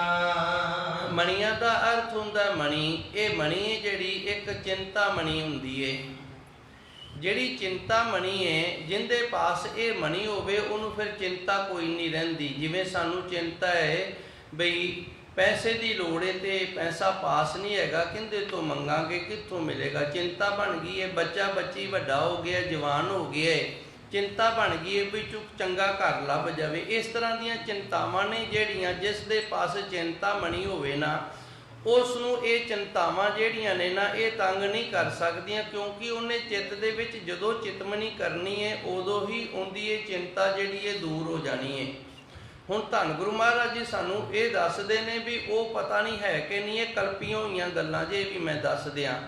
ਜਿਵੇਂ ਜਿਹੜੀ ਗਾਂ ਹੈ ਤੇ ਇੱਛਾ ਪੂਰਕ ਰੁੱਖ ਹੈ ਜਿਹੜਾ, ਜਿਹਨੂੰ ਕਲਪਤਰ ਵੀ ਆਖਿਆ ਜਾਂਦਾ, ਚਿੰਤਾਮਣੀ ਹੈ, ਇਹ ਸ਼ਾਸਤਰਾਂ ਦੇ ਵਿੱਚ ਲਿਖੀਆਂ ਨੇ, ਕਲਪੀਆਂ ਹੋਈਆਂ ਗੱਲਾਂ ਨੇ। ਤੇ ਗੁਰਬਾਣੀ ਸਾਨੂੰ ਕਹਿੰਦੀ ਹੈ ਵੀ ਉਹ ਜਿਹੜੀਆਂ ਗੱਲਾਂ ਕਲਪੀਆਂ ਹੋਈਆਂ ਨੇ ਨਾ ਉਹ ਤਾਂ ਝੂਠੀਆਂ ਨੇ, ਕਲਪੀਆਂ ਹੋਈਆਂ ਨੇ, ਐਵੇਂ ਬਣਾਈਆਂ ਹੋਈਆਂ ਨੇ।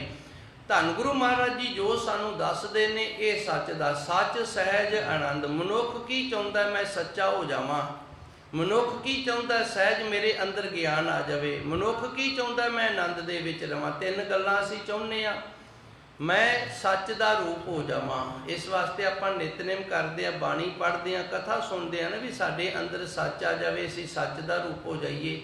ਸਹਿਜ ਮੈਨੂੰ ਗਿਆਨ ਹੋ ਜਾਵੇ, ਸੋਝੀ ਹੋ ਜਾਵੇ, ਆਨੰਦ, ਮੈਂ ਆਨੰਦ ਦੇ ਵਿੱਚ ਰਵਾਂ। ਇਹ ਤਿੰਨ ਚੀਜ਼ਾਂ ਨੇ ਨਾ, ਸਤਿਗੁਰ ਪਾਸ, ਇਹ ਤਿੰਨੇ ਚੀਜ਼ਾਂ ਮੇਰੇ ਸੱਚੇ ਸਤਿਗੁਰ ਦੇ ਕੋਲ ਜੇ ਅਸੀਂ ਸੱਚ ਹੋਣਾ ਚਾਹੁੰਦੇ ਹਾਂ, ਇਹ ਵੀ ਸਮਰੱਥਾ ਮੇਰੇ ਗੁਰੂ ਦੇ ਵਿੱਚ, ਗੁਰੂ ਸਾਨੂੰ ਸੱਚਿਆਂ ਕਰ ਸਕਦਾ। ਸਹਿਜ ਜੇ ਅਸੀਂ ਗਿਆਨ ਦੀ ਇੱਛਾ ਵਾਲੇ ਹਾਂ, ਸਾਨੂੰ ਗਿਆਨ ਚਾਹੀਦਾ, ਤੇ ਇਹ ਵੀ ਗੁਰੂ ਜੀ ਦੇ ਪਾਸ ਜੇ ਅਸੀਂ ਕਹਿੰਦੇ ਹਾਂ ਵੀ ਅਸੀਂ ਸਦਾ ਆਨੰਦ ਦੇ ਵਿੱਚ ਰਹੀਏ, ਦੁੱਖ ਤੇ ਸੁੱਖ ਦੀ ਪਰਵਾਹ ਨਾ ਹੋਵੇ, ਸਤਿਗੁਰ ਪਾਸ, ਇਹ ਮੇਰੇ ਸੱਚੇ ਸਤਿਗੁਰ ਦੇ ਪਾਸ। ਸੱਚੀ ਗੁਰ ਮਣੀਆਂ, ਹੁਣ ਗੁਰੂ ਦੀ ਮਣੀ ਕਿਹੜੀ ਹੈ ਸਾਡੇ ਕੋਲ? ਗੁਰਬਾਣੀ, ਵੈਗੁਰੂ ਮੰਤਰ ਹੈ, ਇਹ ਗੁਰੂ ਨੇ ਸਾਨੂੰ ਮਣੀ ਦਿੱਤੀ ਹੈ ਵੀ ਗੁਰਮੁਖਾ ਇਹਨੂੰ ਜਪ ਲਾ, ਇਹ ਮਣੀ ਤੈਨੂੰ ਦੇ ਦਿੱਤੀ ਹੈ, ਤਿੰਨ ਚੀਜ਼ਾਂ ਤੈਨੂੰ ਪ੍ਰਾਪਤ ਹੋ ਜਾਣਗੀਆਂ। ਮੂਲ ਮੰਤਰ ਹੈ, ਗੁਰੂ ਮਹਾਰਾਜ ਜੀ ਨੇ ਸਾਨੂੰ ਦਿੱਤਾ ਹੈ, ਇਹਨੂੰ ਜਪ ਲਾ, ਤੇ ਇਹ ਮੂਲ ਮੰਤਰ ਹੈ ਜਿਹੜਾ, ਇਹ ਤੈਨੂੰ ਮਣੀ ਮਿਲ ਗਈ ਹੈ, ਹੁਣ ਤੈਨੂੰ ਸਹਿਜ ਵੀ ਮਿਲ ਜਾਏਗਾ, ਸੱਚ ਵੀ ਮਿਲ ਜਾਏਗਾ, ਤੇ ਆਨੰਦ ਵੀ ਮਿਲ ਜਾਏਗਾ। ਇੱਕ ਓੰਕਾਰ ਤੋਂ ਲੈ ਕੇ 18, 10, 20 ਤੱਕ ਸੰਪੂਰਨ ਗੁਰਬਾਣੀ ਹੈ ਜਿਹੜੀ, ਇਹ ਧੰਨ ਗੁਰੂ ਮਹਾਰਾਜ ਜੀ ਨੇ ਸਾਨੂੰ ਮਣੀ ਦਿੱਤੀ ਹੈ। ਗੁਰ ਮਣੀਆਂ, ਮਣੀਆਂ ਬਹੁਵਚਨ ਹੈ, ਮਣੀ ਦਾ ਇਹ ਸਾਰੀਆਂ ਮਣੀਆਂ ਨੇ। ਉਹ ਤਾਂ ਇੱਕ ਮਣੀ ਹੋਏਗੀ ਨਾ, ਵੇਖੀ ਕਿਸੇ ਨਹੀਂ, ਪ੍ਰਾਪਤ ਵੀ ਕਿਸੇ ਨੂੰ ਨਹੀਂ ਹੋਈ, ਐਵੇਂ ਕਲਪੀ ਹੋਈ ਏ। ਕਿਉਂਕਿ ਆਦਿ ਕਾਲ ਦੇ ਵਿੱਚ ਜਿਹੜੇ ਕੁਝ ਪੜ੍ਹੇ ਹੁੰਦੇ ਸਨ ਨਾ, ਉਹਨਾਂ ਦਾ ਮਾਈਂਡ ਬੜਾ ਸ਼ਾਰਪ ਹੋ ਜਾਂਦਾ ਸੀ, ਬੜਾ ਤੇਜ਼ ਹੋ ਜਾਂਦਾ ਸੀ। ਹੁਣ ਤੇਜ਼ ਦਿਮਾਗ ਵਾਲਾ ਜਿਹੜਾ, ਇਹ ਭੋਲੇ ਭਾਏ ਨੂੰ ਫਿਰ ਠੱਗਣ ਦਾ ਕੋਈ ਨਾ ਕੋਈ ਵਸੀਲਾ ਜਿਹੜਾ ਉਹ ਲੱਭ ਲੈਂਦਾ ਵੀ ਕਿਹੜੇ ਤਰੀਕੇ ਨਾਲ ਠੱਗੀ ਮਾਰੀ ਜਾਵੇ। ਫਿਰ ਇਸ ਤਰ੍ਹਾਂ ਦੀਆਂ ਜਿਹੜੀਆਂ ਗੱਲਾਂ ਨੇ ਨਾ, ਉਹ ਗੱਲਾਂ ਸਮਾਜ ਦੇ ਵਿੱਚ ਖਿਲਾਰੀਆਂ ਗਈਆਂ, ਪ੍ਰਸਾਰੀਆਂ ਗਈਆਂ ਵੀ ਭੋਲੇ ਭਾਲੇ ਲੋਕ ਨੇ ਜਿਹੜੇ, ਇਹ ਸਾਡੇ ਮਗਰ ਲੱਗ ਜਾਣ ਤੇ ਇਹਨਾਂ ਚੀਜ਼ਾਂ ਦੀ ਜਿਹੜੀ ਇੱਛਾ ਉਹ ਪ੍ਰਾਪਤ ਹੋ ਜਾਵੇ। ਤੇ ਧੰਨ ਗੁਰੂ ਮਹਾਰਾਜ ਜੀ ਰਹਿਮਤ ਕਰਦੇ ਨੇ ਤਾਂ ਸੱਚੇ ਸਤਿਗੁਰ ਦੇ ਪਾਸ ਕਿੰਨੀਆਂ ਮਣੀਆਂ ਇਸ ਤਰ੍ਹਾਂ ਦੀਆਂ, ਨਾਮ ਰੂਪ, ਬਾਣੀ ਰੂਪ, ਸੇਵਾ ਰੂਪ, ਇਹ ਸਾਰੀਆਂ ਮਣੀਆਂ ਨੇ, ਇਹ ਸੱਚੀਆਂ ਨੇ, ਝੂਠੀਆਂ ਨਹੀਂ। ਸੱਚੀ ਗੁਰਮਣੀਆਂ ਇਹ ਸੱਚੀਆਂ ਨੇ, ਇਹਦੇ ਨਾਲ ਅਸੀਂ ਝੂਠੇ ਵੀ ਨਹੀਂ ਹੋਵਾਂਗੇ, ਉਹਨਾਂ ਨਾਲ ਝੂਠੇ ਹੋ ਜਾਵਾਂਗੇ। ਇਹ ਸੱਚੀਆਂ ਨੇ ਤੇ ਸੱਚੇ ਸਤਿਗੁਰ ਦੇ ਪਾਸ ਨੇ, ਜਿਨ੍ਹਾਂ ਕਰਕੇ ਸੱਚੇ ਸਤਿਗੁਰ ਦੇ ਦਰ ਤੋਂ ਸਾਨੂੰ ਸੱਚ ਸਹਿਜ ਤੇ ਆਨੰਦ ਦੀ ਪ੍ਰਾਪਤੀ ਹੁੰਦੀ ਹੈ ਜੀ। ਨਾਨਕ ਸੰਤ ਸਵਾਰੇ ਪਾਰ ਬ੍ਰਹਮ, ਸੱਚੇ ਜੋ ਬਣਿਆ। ਧੰਨ ਗੁਰੂ ਜੀ ਅੱਗੇ ਰਹਿਮਤ ਕਰਦੇ ਨੇ, ਸੰਤ ਸਵਾਰੇ। ਸਵਾਰੇ ਦਾ ਅਰਥ ਹੁੰਦਾ ਸਵਾਰ ਲੈਣਾ, ਜਿਵੇਂ ਦਾਣੇ ਅਸੀਂ ਸਵਾਰ ਲੈਂਦੇ ਹਾਂ, ਸਾਫ਼ ਹੋ ਜਾਂਦੇ ਨੇ, ਵਿੱਚ ਕੂੜਾ ਕਰਕਟ ਨਹੀਂ ਰਹਿੰਦਾ, ਪੀਣ ਕਰਨਾ ਹੁੰਦਾ ਹੈ, ਦਾਣੇ ਸਵਾਰੇ ਜਾਂਦੇ ਨੇ। ਇਸੇ ਤਰ੍ਹਾਂ ਜੀ ਅਸੀਂ ਆਪਣਾ ਜੀਵਨ ਸਵਾਰਨਾ ਹੈ ਨਾ, ਤੇ ਫਿਰ ਧੰਨ ਗੁਰਬਾਣੀ ਦੇ ਲੜ ਲੱਗਣਾ ਪੈਣਾ ਸਾਨੂੰ। ਧੰਨ ਗੁਰੂ ਜੀ ਰਹਿਮਤ ਕਰਦੇ ਨੇ ਤੇ ਸਾਨੂੰ ਦੱਸਦੇ ਨੇ, ਸੰਤ ਸਵਾਰੇ ਪਾਰ ਬ੍ਰਹਮ, ਪਾਰਾਵਾਰ ਤੋਂ ਰਹਿਤ ਬ੍ਰਹਮ ਸਰੂਪ ਪਰਮਾਤਮਾ ਨੇ ਆਪਣੇ ਸੰਤਾਂ ਨੂੰ ਸਵਾਰ ਰੱਖਿਆ, ਉਹਨਾਂ 'ਚ ਕਮੀ ਕੋਈ ਨਹੀਂ, ਔਗਣ ਕੋਈ ਨਹੀਂ। ਸੱਚੇ ਜੋ ਬਣਿਆ, ਜਿਵੇਂ ਆਪ ਅਕਾਲ ਪੁਰਖ ਵਾਹਿਗੁਰੂ ਸੱਚਾ ਤੇ ਸੋਚਾ ਹੈ ਨਾ, ਉਹਨੇ ਆਪ ਦੇ ਵਰਗੇ ਉਹਨਾਂ ਨੂੰ ਬਣਾ ਲਿਆ। ਸੱਚੇ ਜਿਉ, ਜਿਉ ਦਾ ਅਰਥ ਹੁੰਦਾ ਵਰਗੇ, ਸੱਚੇ ਜੋ ਬਣਿਆ, ਬਣਿਆ ਦਾ ਅਰਥ ਇਹ ਬਣ ਗਏ ਨੇ। ਸੰਤਾਂ ਨੂੰ ਆਪ ਅਕਾਲ ਪੁਰਖ ਵਾਹਿਗੁਰੂ ਨੇ ਸਵਾਰਿਆ ਤੇ ਸੰਤ ਨੇ ਜਿਹੜੇ ਉਹ ਸੱਚੇ ਪਰਮਾਤਮਾ ਵਰਗੇ ਬਣ ਗਏ ਨੇ। ਹੁਣ ਸੰਤ ਦਾ ਅਰਥ ਕੀ ਹੈ? ਸੰਤ ਦਾ ਅਰਥ ਹੈ ਜਿਸ ਦੇ ਅੰਦਰ ਸ਼ਾਂਤੀ ਆ ਜਾਵੇ, ਜਿਹੜਾ ਅੰਦਰੋਂ ਸ਼ਾਂਤ ਹੋ ਗਿਆ, ਜਿਸ ਨੂੰ ਦੁੱਖ ਤੇ ਸੁੱਖ ਦੀ ਪਰਵਾਹ ਨਾ ਹੋਵੇ। ਹੁਣ ਕਿਤੇ ਇਹ ਨਾ ਆਖ ਲਿਓ ਵੀ ਜਿਹੜੇ ਸਾਡੇ ਸੰਤ ਮਹਾਂਪੁਰਸ਼ ਹੋਏ ਨੇ, ਮੈਨੂੰ ਨਾ ਇੱਕ ਸਵਾਲ ਕਰ ਦਿੱਤਾ ਕਿਸੇ ਨੇ, ਕਾਫੀ ਸਮਾਂ ਹੋ ਗਿਆ। ਮੈਨੂੰ ਕਹਿੰਦੇ ਜੀ ਤੁਸੀਂ ਟਕਸਾਲ ਦੀ ਬੜੀ ਵਡਿਆਈ ਕਰਦੇ ਹੋ, ਟਕਸਾਲ ਦੇ ਨਾਲ ਬੜਾ ਜੁੜ ਕੇ ਰਹਿੰਦੇ ਹੋ, ਤੇ ਸੰਤ ਜਰਨੈਲ ਸਿੰਘ ਜੀ ਤੁਸੀਂ ਇਹਨਾਂ ਨੂੰ ਸੰਤ ਆਖਦੇ ਹੋ, ਤੇ ਇਹ ਤਾਂ ਸਾਰਾ ਦਿਨ ਅਖਬਾਰ ਦੀਆਂ ਗੱਲਾਂ ਕਰਦੇ ਸਨ। ਇਹ ਸਾਰਾ ਦਿਨ ਅਖਬਾਰ ਦੀਆਂ ਗੱਲਾਂ ਕਰਦੇ ਸਨ, ਤੇ ਦਾਸ ਤੋਂ ਨਾਂ ਲਿਆ ਗਿਆ। ਮੈਂ ਜੇ ਇਹ ਗੱਲਾਂ ਨਾ ਕਰਦੇ ਤੇ ਫਿਰ ਜਿਹੜੇ ਇਸ ਤਰ੍ਹਾਂ ਦੀਆਂ ਗੱਲਾਂ ਸੁਣਨ ਵਾਲੇ ਸਨ ਉਹ ਸੰਤਾਂ ਦੇ ਨਾਲ ਰਲਦੇ ਵੀ ਕੋਈ ਨਹੀਂ ਸਨ। ਜਿਹੜੇ ਇਸ ਤਰ੍ਹਾਂ ਦੀਆਂ ਗੱਲਾਂ ਕਰਨ ਵਾਲੇ ਸਨ ਨਾ, ਰਾਜਨੀਤੀ ਉਹ ਗੁਰਸਿੱਖੀ ਜੀਵਨ ਵਿੱਚ ਨਹੀਂ ਸਨ ਆਉਂਦੇ। ਇਸ ਤਰ੍ਹਾਂ ਦੀਆਂ ਗੱਲਾਂ ਕਰਕੇ ਉਹਨਾਂ ਨੂੰ ਨਾਲ ਲਾ ਕੇ ਤੇ ਫਿਰ ਗੁਰਸਿੱਖੀ ਜੀਵਨ ਹੈ ਜਿਹੜਾ ਧਰਮ ਦੇ ਲਈ ਕੁਰਬਾਨ ਹੋਣਾ, ਧਰਮ ਦੇ ਲਈ ਬਲੀ ਦੇਣੀ, ਇਹ ਦਿੱਤੀ ਸੀ। ਨਾਨਕ ਸੰਤ ਸਵਾਰੇ ਪਾਰ ਬ੍ਰਹਮ ਸੱਚੇ ਜੋ ਬਣਿਆ, ਜਿਹੜੇ ਸੰਤ ਸੱਚੇ ਸਤਿਗੁਰ ਨੇ ਆਪ ਸਵਾਰ ਲਏ ਨੇ। ਤੇ ਦੂਸਰਾ ਸਾਡੇ ਵਿਦਿਆ ਦਾਤੇ ਦਾ ਅਰਥ ਕਰਦੇ ਸਨ, ਸੱਸੇ ਤੋਂ ਲੈ ਲੈਂਦੇ ਨੇ ਸਵੈ, ਸਵੈ ਅਧਿਐਨ, ਆਪਣੇ ਆਪ ਨੂੰ ਪੜ੍ਹਨਾ। ਅਧਿਐਨ ਦਾ ਅਰਥ ਹੁੰਦਾ ਪੜ੍ਹਨਾ, ਆਪਣੇ ਆਪ ਨੂੰ ਪੜ੍ਹਨਾ ਵੀ ਮੇਰੇ ਅੰਦਰ ਕਿਤਨੀਆਂ ਬੁਰਾਈਆਂ ਨੇ, ਕਿਤਨੇ ਔਗਣ ਨੇ। ਅਹੰ ਬ੍ਰਹਮ ਅਸਮੀ, ਇਹ ਟਿੱਪੀ ਤੋਂ ਲਿਆ ਕਰਦੇ ਸਨ। ਹੰਗਤਾ, ਅੰਦਰ ਹੰਕਾਰ ਨਹੀਂ ਕਰਨਾ ਵੀ ਮੈਂ ਆਪਣੇ ਆਪ ਨੂੰ ਪੜ੍ਹ ਕੇ ਨਾ ਤੇ ਅੰਦਰੋਂ ਜਿਹੜਾ ਕੂੜਾ ਕਰਕਟ ਉਹ ਬਾਹਰ ਕੱਢ ਰਿਹਾ। ਤੱਤਾ ਤਿਆਗ, ਤਿਆਗੀ ਹੋ ਕੇ ਰਹਿਣਾ ਹੈ। ਇਹ ਤਿਆਗੀ ਕਿਵੇਂ ਰਹਿਣਾ ਹੈ, ਇਹ ਮੈਂ ਥੋੜਾ ਜਿਹਾ ਆਪ ਜੀ ਨੂੰ ਦੱਸ ਦਿੰਦਾ। ਜਿਹੜੇ ਪਹਿਲੇ 25 ਸਾਲ ਨੇ ਨਾ ਉਹ ਬ੍ਰਹਮਚਾਰਿਆ ਦੇ ਨੇ। 25 ਸਾਲ ਦੀ ਉਮਰ ਤੱਕ ਅਸੀਂ ਜੋ ਵੀ ਕੀਤਾ ਕਰਨਾ ਹੈ ਉਸ ਗੁਣ ਨੂੰ ਸਿੱਖਣਾ ਤੇ ਬ੍ਰਹਮਚਾਰਿਆ ਦੇ ਨਾਲ ਸਿੱਖਣਾ ਹੈ। 25 ਤੋਂ ਲੈ ਕੇ 50 ਸਾਲ ਦੀ ਉਮਰ ਹੈ ਜਿਹੜੀ, ਇਹ ਗ੍ਰਸਥ ਆਸ਼ਰਮ ਹੈ। ਬ੍ਰਹਮਚਾਰਿਆ ਆਸ਼ਰਮ, ਗ੍ਰਸਥ ਆਸ਼ਰਮ। 25 ਸਾਲ ਤੱਕ ਅਸੀਂ ਪੜ੍ਹਾਈਆਂ ਕਰਨੀਆਂ ਨੇ। 25 ਤੋਂ ਲੈ ਕੇ 50 ਸਾਲ ਦੀ ਉਮਰ ਹੈ ਜਿਹੜੀ, ਉਹ ਸਾਡਾ ਗ੍ਰਸਥ ਆਸ਼ਰਮ ਹੈ। ਉਦੋਂ ਅਸੀਂ ਆਪਣੇ ਬੱਚਿਆਂ ਦਾ ਪਾਲਣ ਪੋਸ਼ਣ ਕਰਨਾ ਹੈ। ਤੇ 50 ਤੋਂ ਲੈ ਕੇ 75 ਸਾਲ ਦੀ ਆ ਤੁਸੀਂ ਵੇਖਦੇ ਹੋਵੋਗੇ, ਚਲੋ ਨਿੰਦੀ ਕਰ ਲਿਓ, ਮੈਂ ਦੱਸਣੋਂ ਤਾਂ ਨਹੀਂ ਹਟਾਂਗਾ। ਤੁਸੀਂ ਵੇਖਦੇ ਹੋਵੋਗੇ ਅੱਗੇ ਮੈਂ ਭੱਜ ਕੇ ਜਾਂਦਾ ਸੀ, ਤੇ ਜਦੋਂ ਹੁਣ ਥੋੜਾ ਜਿਹਾ ਵਡੇਰਾ ਹੁੰਨਾ ਜਾਂਦਾ, ਪਤਾ ਨਹੀਂ ਕਿੰਨੇ ਕਿੰਨੇ ਦਿਨ ਮਹੀਨੇ ਹੀ ਗੁਜ਼ਰ ਜਾਂਦੇ ਨੇ, ਘਰੇ ਨਹੀਂ ਜਾਈਦਾ। ਇਹ ਹੈਗਾ ਹੈ ਸੰਨਿਆਸ। ਸੰਨਿਆਸ ਲੈ ਲੈਣਾ, ਸਾਰੇ ਪਾਸੋਂ ਗ੍ਰਸਥ ਵੱਲੋਂ ਸੰਨਿਆਸ ਲੈ ਲੈਣਾ। ਕਾਰੋਬਾਰ ਜਿਹੜਾ ਉਹ ਬੱਚਿਆਂ ਨੂੰ ਸੰਭਾਲ ਦੇਣਾ, ਸੰਨਿਆਸ ਲੈ ਲੈਣਾ ਹੈ। ਫਿਰ 75 ਸਾਲ ਤੋਂ 80 ਸਾਲ ਦੀ ਉਮਰ ਹੈ ਜਿਹੜੀ, ਉਹ ਹੈਗੀ ਹੈ ਬਨਵਾਸ। ਬਨਵਾਸ ਦਾ ਅਰਥ ਹੈ ਗੁਪਤ ਹੋ ਜਾਣਾ ਹੈ। ਜਦੋਂ ਮੇਰੀ ਉਮਰ 75 ਸਾਲ ਦੀ ਹੋ ਗਈ ਨਾ, ਮੈਂ ਵੀ ਇਹ ਕੋਸ਼ਿਸ਼ ਕਰਾਂਗਾ ਮੈਂ ਸਾਰਾ ਕੁਝ ਛੱਡ ਦੇਣਾ, ਬੱਚਿਆਂ ਨੂੰ ਪੜ੍ਹਾਉਣਾ ਵੀ ਛੱਡ ਦੇਣਾ, ਕਥਾ ਕਰਨੀ ਵੀ ਛੱਡ ਦੇਣੀ, ਤੇ ਗੁਪਤ ਹੋ ਜਾਣਾ, ਕਿਤੇ ਮਰਜ਼ੀ ਹੋ ਜਾਈਏ। ਮੇਰੇ ਨਾਲ ਦਾ ਇੱਕ ਨਰਵੈਰ ਸਿੰਘ, ਅਸੀਂ ਇਕੱਠੇ ਪੜ੍ਹੇ ਹਾਂ, ਉਹ ਫਿਰੋਜ਼ਪੁਰ ਟਕਸਾਲ ਦੇ ਵਿੱਚ ਸੰਥਿਆ ਕਰਾਉਂਦਾ ਹੈ। ਸ਼ਾਂਗਾ ਪਿੰਡ ਦਾ ਨਾਂ ਹੈ। ਤੇ ਉਹਦੀ ਜਦੋਂ 75 ਸਾਲ ਦੀ ਮੇਰੇ ਤੋਂ ਵੱਡਾ ਹੈ ਉਮਰ ਹੋ ਗਈ, ਤੇ ਉਹ ਹੁਣ ਸੰਥਿਆ ਨਹੀਂ ਕਰਾਉਂਦਾ। ਇੱਕ ਕਮਰਾ ਗੁਰੂ ਘਰ ਵੱਲੋਂ ਮਿਲ ਗਿਆ ਉਹਨੂੰ, ਤੇ ਆਪਣੇ ਭਜਨ ਬੰਦਗੀ ਦੇ ਵਿੱਚ ਇਹ ਮਿਲਦਾ ਗਿਲਦਾ ਵੀ ਨਹੀਂ ਕਿਸੇ ਨੂੰ। ਇਸ ਤਰ੍ਹਾਂ ਜਿਹੜਾ ਜੀਵਨ ਹੈ ਨਾ, ਇਹ ਸਵਰਦਾ। ਨਾਨਕ ਸੰਤ ਸਵਾਰੇ ਪਾਰ ਬ੍ਰਹਮ, ਉਹ ਪਰਮਾਤਮਾ ਆਪ ਕਿਰਪਾ ਕਰਦਾ, ਆਪਣੇ ਸੰਤਾਂ ਨੂੰ ਸੋਝੀ ਦਿੰਦਾ, ਜੀਵਨ ਸਵਾਰ ਲੈਂਦੇ ਨੇ। ਸੱਚੇ ਜੋ ਬਣਿਆ ਤੇ ਉਹ ਪਰਮਾਤਮਾ ਦਾ ਰੂਪ ਹੋ ਜਾਂਦੇ ਨੇ, ਉਹਦੇ ਵਰਗੇ ਬਣ ਜਾਂਦੇ ਨੇ। ਇਹ 12ਵੀਂ ਪੌੜੀ ਦੇ ਨਾਲ ਸੰਬੰਧਿਤ ਸ਼ਲੋਕ ਤੇ ਪੌੜੀ ਦੀਆਂ ਵਿਚਾਰਾਂ ਨੇ। ਇੱਕ ਪੌੜੀ ਇਸ ਵਾਰ ਦੀ ਰਹਿ ਗਈ ਹੈ, 13ਵੀਂ ਪੌੜੀ। ਉਹਦੀਆਂ ਵਿਚਾਰਾਂ ਕੱਲ ਨੂੰ ਧੰਨ ਗੁਰੂ ਰਾਮਦਾਸ ਸੱਚੇ ਸਤਿਗੁਰ ਦਾ ਪਾਵਨ ਅਵਤਾਰ ਵੀ ਹੈ, ਤੇ ਨਾਲ ਗੁਰਬਾਣੀ ਦੀ ਲੜੀਵਾਰ ਕਥਾ, ਇਹ ਕੱਲ ਨੂੰ ਵਿਚਾਰਾਂ ਸੰਗਤਾਂ ਦੇ ਨਾਲ ਸਾਂਝੀਆਂ ਕੀਤੀਆਂ ਜਾਣਗੀਆਂ। ਦੇਹੋ ਸੱਜਣ ਆਸੀਸੜੀਆ, ਜੋ ਹੋਵੇ ਸਹਿਬ ਸਿਉ ਮੇਲ। ਸੱਚ ਸਹਿਜ ਆਨੰਦ ਸਤਿਗੁਰ